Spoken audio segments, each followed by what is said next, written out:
Us Nintendo fans have been starving for information since June, after the heavily rumored Nintendo Direct never came. By my count, this marks the first year since 2016 that Nintendo has not had some kind of presentation, nearly a full decade. But I've done some digging, and in this video, I'll reveal not only when I think we can expect the Direct, but also some new games that might get revealed that other content creators just aren't talking about. So if that sounds interesting to you, and you want to stay ahead of the curve on all Nintendo news, be sure to subscribe and enjoy the video.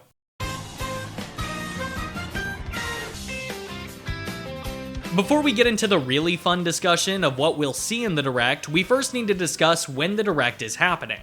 If you caught my 3D Mario video, you'll know that I am a strong advocate for a September release date, primarily due to precedent. Nintendo's track record shows that September is their go-to month, having held a presentation in 2023, 2022, 2021, and 2019. Now I understand that a lot of Nintendo fans were burned by this way of thinking back in June, but you also have to consider the fact that Nintendo has some major heavy hitters scheduled for this year, and we have very little information on them still. There's no doubt in my mind that they'll want to give that to us well before the holiday season, which is right around the corner.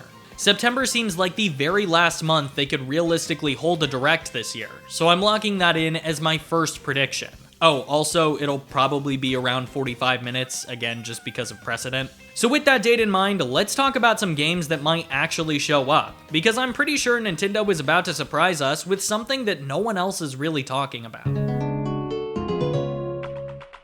A lot of people are rightfully expecting some big announcements this time around, but as I've been reading into other speculation online, I've noticed that hardly anyone has mentioned the idea of a new Nintendo IP. We just got Dragon Drive, which a lot of people seem to think is the Switch 2's equivalent of ARMS on the Switch or Splatoon on the Wii U, but I wouldn't be so sure. I have reason to believe that Nintendo is hiding a whole new world that they're finally ready to release to the public.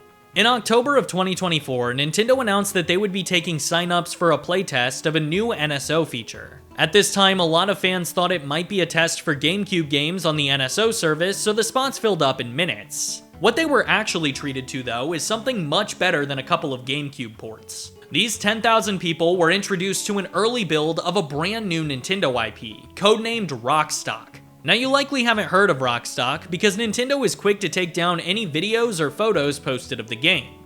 But as per usual, things slip through the cracks.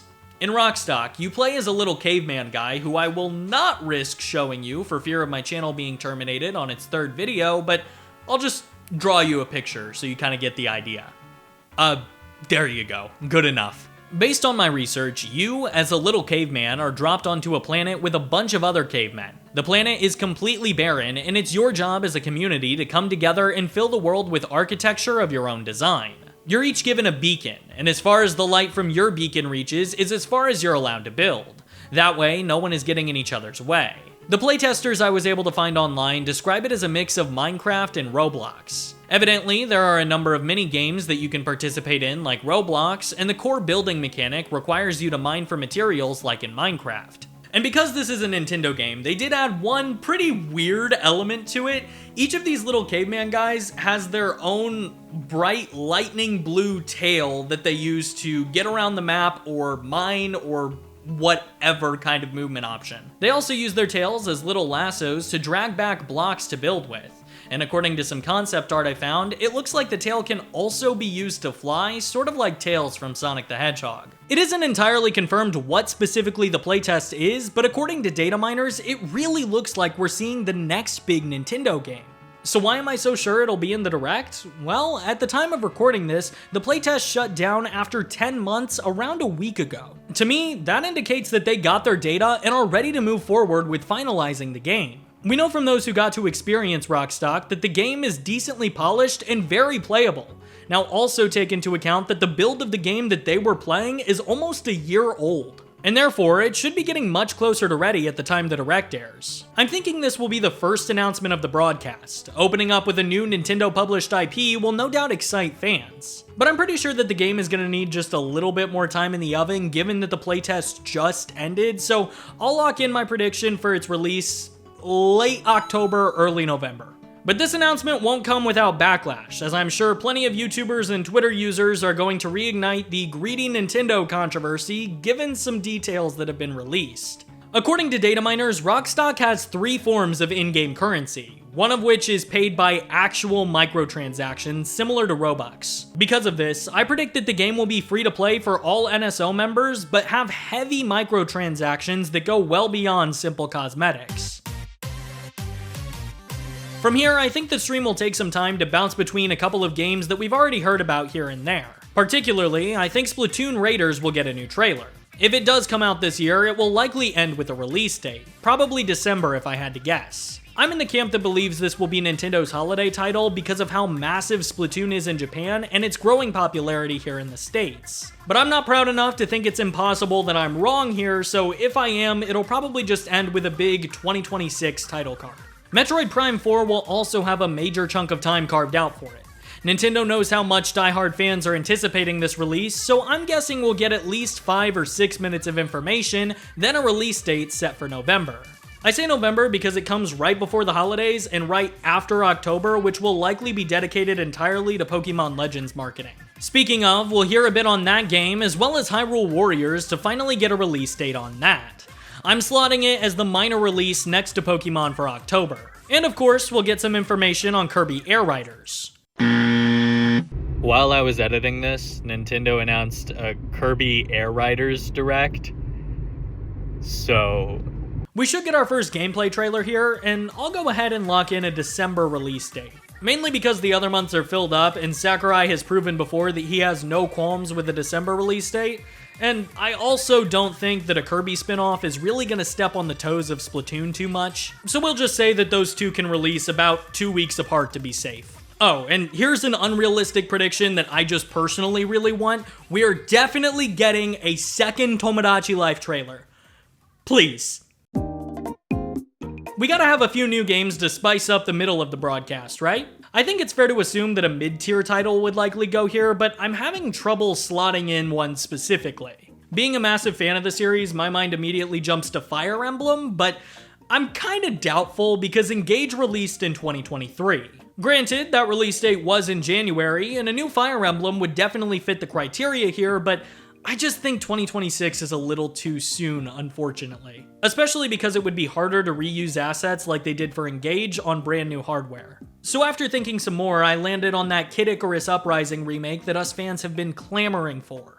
It would be the perfect game to put on Switch 2 now that we have access to mouse controls. But that series is Sakurai's adapted baby. I seriously doubt that they would move forward with a remake without his direction or at least oversight, and we know that he's been busy working on Kirby these last couple years.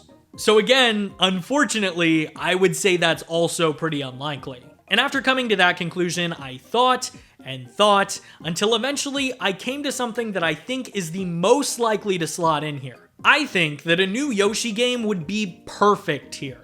For one thing, Crafted World released 6 years ago, so Yoshi's been dormant long enough. Also, thanks to the post-credit scene of the Mario movie, we know that Yoshi will have a big role in its sequel, which happens to release in 2026. A 2D Yoshi platformer releasing mid-year would be a perfect tie-in. But honestly, I think I could see a world where all 3 of these could possibly happen. Yoshi's just the most likely. But if you have a different pick, please let me know in the comments below. I'm really interested to hear what you guys have to say.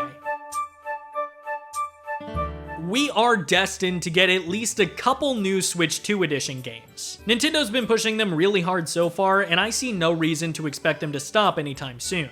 I think the best pick as of now would be Nintendo Switch Sports. They could add a couple new sports, better implement the new Joy-Cons, and integrate game chat. All of those seem like some pretty clear quality of life improvements, and it would make for a good family game, which the system doesn't really have yet. Secondly, I also want to predict Mario Wonder here.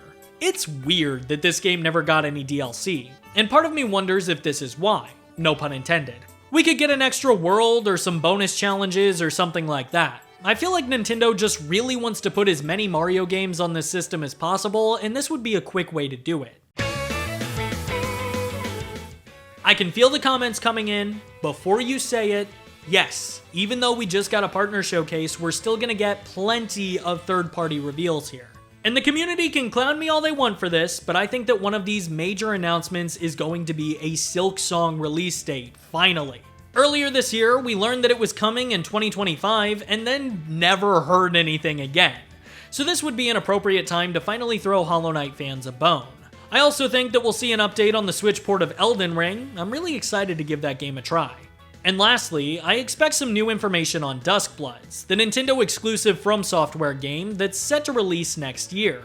Outside of updates though, you guys should know that I am a big fan of Atlas, so I'm really hoping that we can get a Metaphor port here.